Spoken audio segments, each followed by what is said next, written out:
Hey guys, my name is Haley, and I am here to film a little bit of a wrap up as well as my May TBR. But the kicker is we're going to actually start with the May TBR because that makes more sense in my brain. Because I think almost everything in the wrap up portion I have talked about in some other video in the last few weeks. So we're going to start with the TBR first.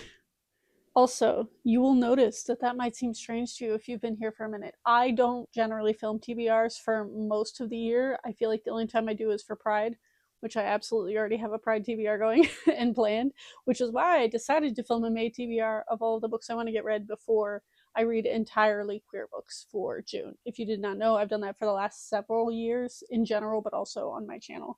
So I have a stack of physical books that I want to get through, and then I also have a bunch of library holds that I would like to get through before all of my Pride Month holds come in for the month of June.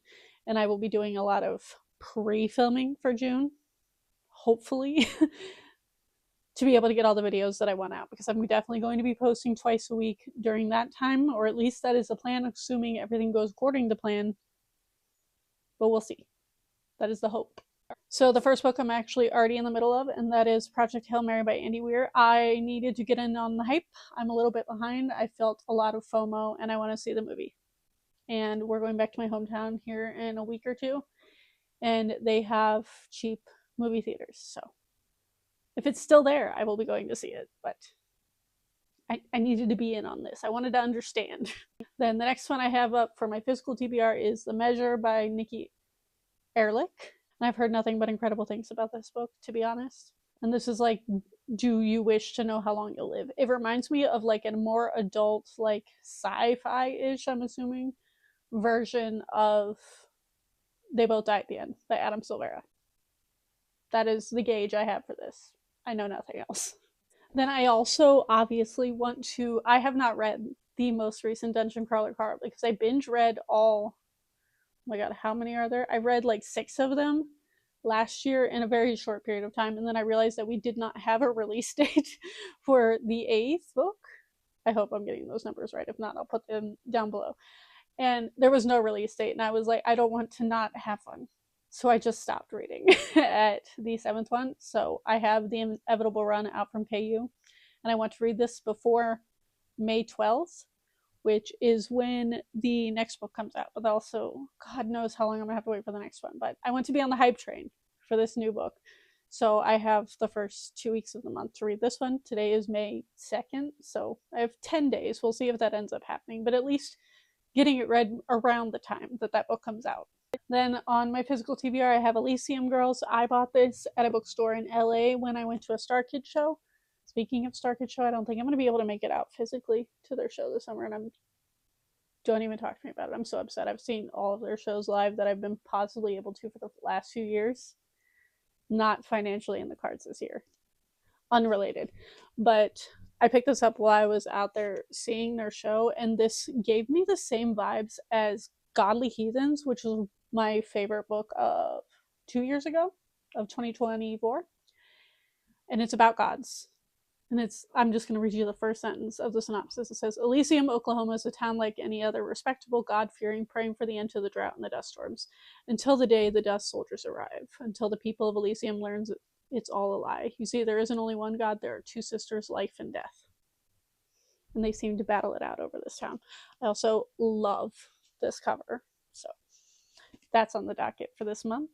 And then I have a super secret, and by super secret, I mean I've been hinting at it in a few videos now, and I want to reread a trilogy that I read.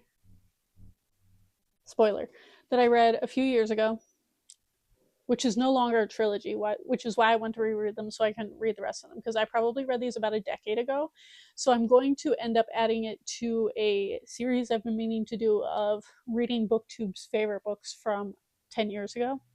Because fun fact, that was when I had started my booktube, and I've been around since then. I watched all of the channels, and there were probably like 10 books that made the rounds on everyone's channels at all times, back when booktube was much smaller, and this was one of them. I might read them on audio. I don't remember if the audios are good or bad, I'm not gonna lie. I feel like I vaguely have a thought somewhere in my brain that the audios were not good for people, but also I remember these being really fast reads. So I'm going to be vlogging my reread as well as hopefully my read of the next 3. I think there's a total of 6 of them. I have read all the novellas before. I don't know if I'm going to reread those ones this time around. We'll see. And then I have the audiobook. Oh, I also have the physical of this. I'm not pulling that out. I have the audio and the physical of Rising Out of Hatred, and this is about a man who became out of Christian nationalism. I think it's white Christian nationalism is the tagline. And I got this at a thrift store several months ago, and it's just one I wanted to get off of my physical TBR to be able to throw it into the million recommendation video plans that I have going on my notes app in my phone. But I'm very interested in this one. It is very adjacent to the Christian nationalism book recommendations of like how to understand it, what is it, how do we combat it, video that I've been working on for a while. I also still have the ebook and I'm hoping to get to this. It is not my top priority. I can also just read it in July, but I do have the ebook of Burned Down Master's House out from the library.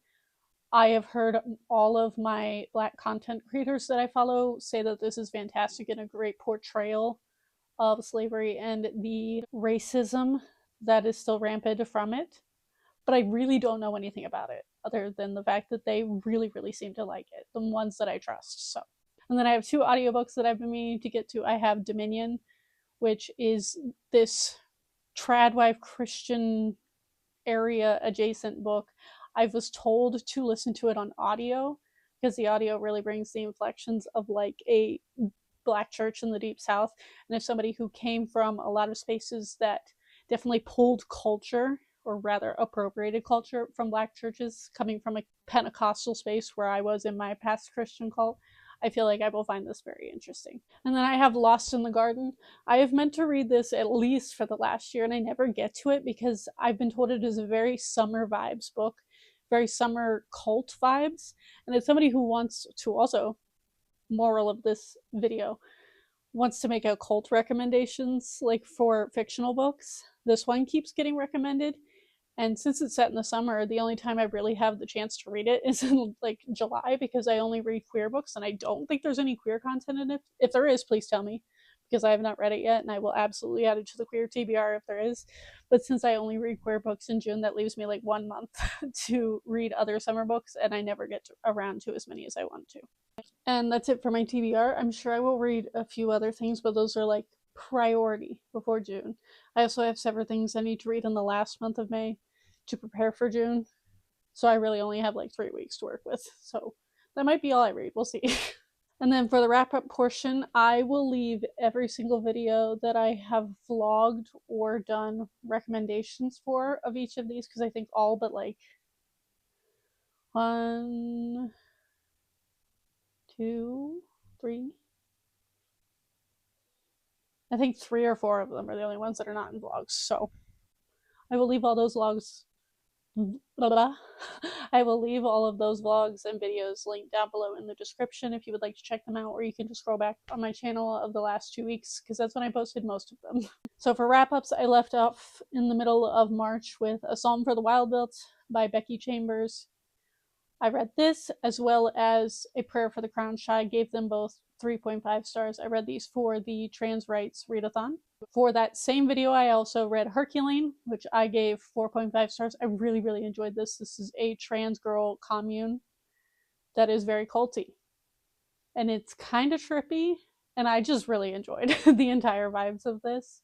And I seem to have liked it more than a lot of other people that read it for the trans rights readathon as well. Same readathon, I also read Model Home by River Solomon. I gave this 3 stars.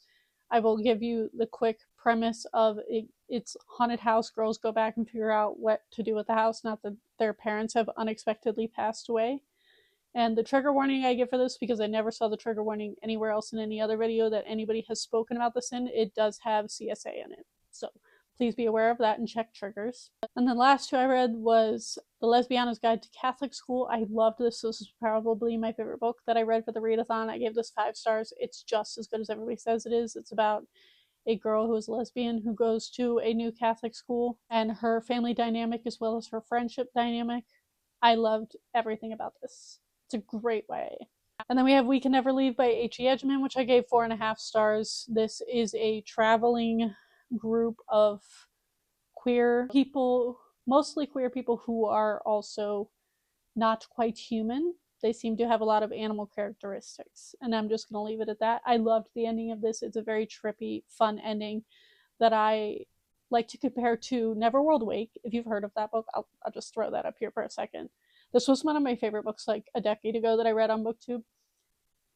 And this gave me the same vibes, but in a much more mythological way. And I'm not going to explain either way because it spoils both books, but I recommend it. I love everything H.E. Edgman writes. Then we have my vlog from last week, I think, by the time this goes up. Maybe? Don't hold me to that. I don't know what order half of these videos are going up. But I read For Human Use by Sarah G. Pierce. I gave this 3 stars. This is the book that is like the new talk of the town within Weird Girl Lit. And it is, what if there was a dating app for corpses and dead bodies, and how would that change the trajectory of the world? That portion, fantastic. The rest of it being about corporate America and the people trying to run this company, did not care. Did not care for the love triangle. Solid 3 stars. Then I read Devout by David Archuleta. This is his story and his memoir of his time in the Mormon church and coming out as queer after he left, as well as chronicling his time on American Idol. If you watched him on American Idol, like I did back in the day, I think this is a fantastic read. I gave this 5 stars. And then my probable favorite book of the year is Yesteryear by Claire Burke.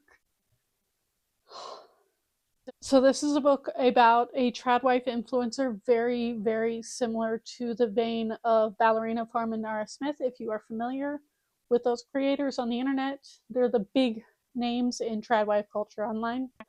And this is her story of her. You are very much in her head. If you do not like an unlikable main character, do not read this, or read it with a very specific lens, because the whole twist of this book is that it says in the synopsis that she goes back in time and has to live her life as an actual traditional life. And you're back and forth between her past, how she ended up in the tradwife online life, and then her in the other timeline of being back in the actual 1800s, having to live as a literal traditional wife.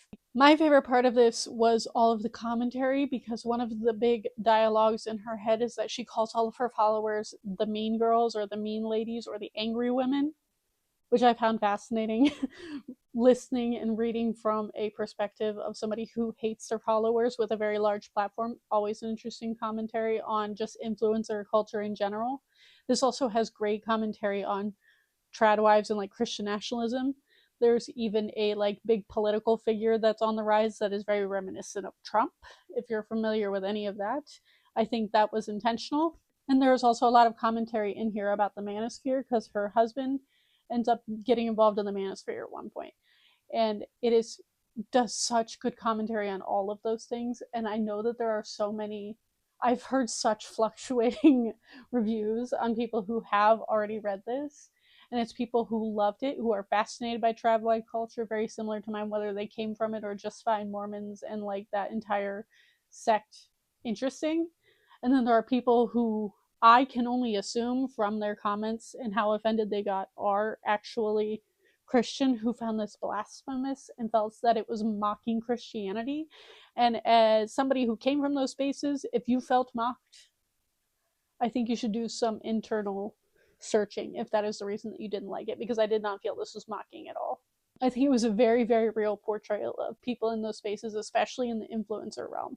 Yeah, that is currently sitting at my favorite book of the year, and I don't know if that's going to be dethroned. I'm not gonna lie. Jump scare and an angle change, because I realized I somehow, in filming when I started to edit, that I literally just forgot 2 of the main books that I read. So I'm jumping in here to wrap those 2 up, because one I actually had a lot to say about, and I don't know how my brain skipped over it on the list of books. The first of those being Releasing 10. If you were here for, I think it was my last wrap up when I wasn't reading anything but Boys of Tommen, I had not finished this book yet, and I honestly didn't touch it for weeks after filming that video, because of all of this CSA content was really getting to me. And I will say, I had a really hard time with this book. I'm going to preface it by saying I love this series. I think the series is very important. I am not one of the people who thinks that like Chloe Walsh is like doing torture porn or anything like that when it comes to her characters. But when it comes to Lizzie and Huey, I know the point of this book was to make me like Lizzie, or at the very least understand Lizzie, and I do think it did that. However, as a reader and as a person who is reading a romance book, and I know there's so much more to these books than just the romances, there is a decision that Lizzie makes in this that, yes, is tied to her mental illness, is tied to all of the things that she's been through. It is a decision I would not forgive as a partner, and when I'm reading a romance, that will dampen my opinion on the romance. So this book was very hard. It took me a month and a half to read. When I read all of the other books in like 2 or 3 days apiece, I gave it 3 stars, but not because I don't like the book. It's because I don't know how or if Chloe Walsh can make this into a romance that I will agree with in the next book of Lizzie and Huey. I love Huey. I feel like Hugh is the reason I made it through this book. Because if we were only in Lizzie's head, I'm not sure I could have done it. I know a lot of people relate to Lizzie. I know a lot of people see themselves in her. I am thankful that I do not. And I do understand why she made all the decisions and why she acts the way she does towards like Gibbsy and other people in the entire series. But her pressuring and her something that she does to Huey later on in this book, I cannot forgive for romance books, and I'm pretty sure her and Hugh are supposed to be endgame. And whenever their next book comes out. And I don't think I'm going to agree with that. So I was very, very conflicted on this book. It took me forever to read. There's so many triggers for CSA. There's triggers in this entire series, but the CSA in this one was rough, as well as Lizzie's mental health struggles and nobody believing her. I empathize with her story. I do not agree with her decisions. In my opinion, yes, we can empathize and sympathize with Lizzie and why she did the things that she did, but that does not absolve her of the responses or of the consequences of her decisions. So that's my opinion on this. If you were here and heard me gushing about this series, you know I love it. So this one was really rough for me, and I don't think I was the only one, but I also know a lot of people relate to her, so I might be in the minority on this one. And then another quick one I forgot to mention was Nothing But the Rain by Naomi Salmon. This is a really fast, like 90-page novella about a world where the rain starts falling one day and people realize that when you're out in the rain and it touches your skin, you forget memories. And the longer you stay in the rain, the more memories you can forget, and you might go fully into amnesia. And it's following this woman as she's deciding whether or not to leave her house and go find safety and hope that there are other parts of the world that are still alive and not suffering from this amnesia, or if she just wants to stay in her house because she's older. So I enjoyed this one too. I gave it like 3.5 stars. But we're gonna go back to my other video, back to the other books I was talking about. And in between that, in my other vlog, I read The House of My Mother by Sherry Frankie on the same kick of Christian nationalism. This is Ruby Frankie, if you're familiar, had the, what is it called? 8 passengers, 9 passengers, whatever her channel name was called. Family vlogging channel, very patriarchal and Christian. I believe they called themselves Christians, and they got in a lot of trouble a few years ago when they posted a video that proved that there was probably some child abuse going on in the home. They got looked into, and this is written from the perspective of the oldest daughter, and it's Sherry telling her version of the story and everything that happened with her mom and this other woman who got involved as like her life coach, and how her family life was just not good at home and how it never really was. And I'm so glad that she escaped and got the help that she needed. This was a very depressing read. I gave this 4 stars. I did listen to it on audio, which is read by Sherry herself. And I also listened to The Quiet Damage by Jessalyn Cook. This is about QAnon and the destruction of the American family. This is very much a brutal look at how conspiracy theories, and specifically I feel like it focuses a lot on MAGA, how people fall into that mindset in the hopes of finding community, because that is a natural human instinct, but doing it in such a wrong way because they are so isolated by what each and every one of us interacts with on the internet and how individualized it has become with certain algorithms. This does a great breakdown of like 3 or 4 people that it follows throughout their journeys and how they got to the places that they were and the mindsets that they were. I found this fascinating from a like psychology perspective, I think it's very interesting. And it does its job of trying to make you empathize with the people who end up in these spaces, that not all of them are evil, not all of them are the worst people on the planet. A lot of them are just either misinformed, miseducated, and not necessarily malicious. But also, like any cult, you can't just talk them out of it. Reasoning doesn't really work with cult mindsets, and you have to like come at them from a perspective of, okay, why do you think that? Okay, have you ever looked at this information? And if they back down, just go, okay, I hear that you feel that way. That is not how I interact with it. And trying to pull on the person's empathy is really the only way to get people out of those spaces, because then they can go back after the argument instead of getting in a big blow up argument about it, which I know is the go-to for most of us who get so frustrated by a lot of people in these spaces. The idea is to plant seeds and wait for them to come to the conclusion on their own, or at least come to the conclusion where they're able to ask questions of you. And as somebody who also came from a cult, I understand this tactic, and I think it works so much better than the knee-jerk reaction to be like, they're all terrible people. So I love this. I gave this 5 stars. And then my most recent video to have come out, I believe by the time this goes up, is my political graphic novels vlog that I ended up filming last week. And for that I read Mouse, Volume 1 and Volume 2. And these are by Art Spiegelman, and it's him telling his father's story of his time in World War II, how World War II came to be, and then his time in Auschwitz and escaping. These were really hard reads. I gave these 5 stars. I wanted to read these for years. I understand why they have 1,000,001 awards. I think it's a very interesting portrayal of World War II from a very different perspective, especially not only in comic form, but also because in this account, the Nazis are portrayed as cats and the people are portrayed as mice. So a predator-prey relationship. And I just really enjoy the way that this was told, even though they are very hard reads. I also read On Tyranny by Timothy Snyder, the illustrated version. I give this 2.5 stars. If you want to hear all of my specifics of why, please go watch my video on it down below. But I feel like I was not the target audience for this. As someone who has been very much in the historical and political realm, I feel like this was meant for somebody who knows nothing about that, and I did not agree with a lot of the author's opinions on how to combat fascism, especially people he demonized who he believed are just as bad as fascists. Like the socialists or communists, he like demonized them just as bad as the Nazis, and I think that's a very weird portrayal of those groups of people. So I gave this 2 stars. And then the most recent book I finished is American Cult by Robin Chapman. This is a very bite-sized look at a bunch of different very famous cults. It involves Jamestown, which is where the term drinking the Kool-Aid comes from. It involves Stargate, one where they all thought they were aliens and did a form of mass deletion from the planet. There was one about Nexium and how that's a more like corporate version of a cult.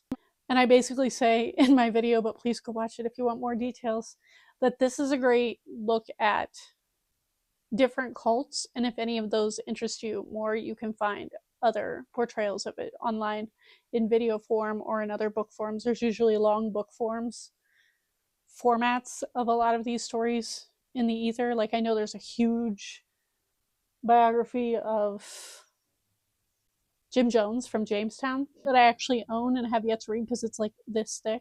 But if you want to learn more about the cults that do exist, oh, another big one was FDLS is involved in here, which is the polygamist arm of Mormonism. I really enjoyed this. I think it's a great step into hearing about different cults if you don't know any of them. I think there were only like 2 out of like 14 different cults that are mentioned in here that I had never heard of. So it's a great intro into those subjects if you're interested. And yeah, that is my wrap up. I will say, I'm almost done with Project Hail Mary, and I do think this is going to be a 4 stars, but I will be involved in my next wrap up, whenever that is.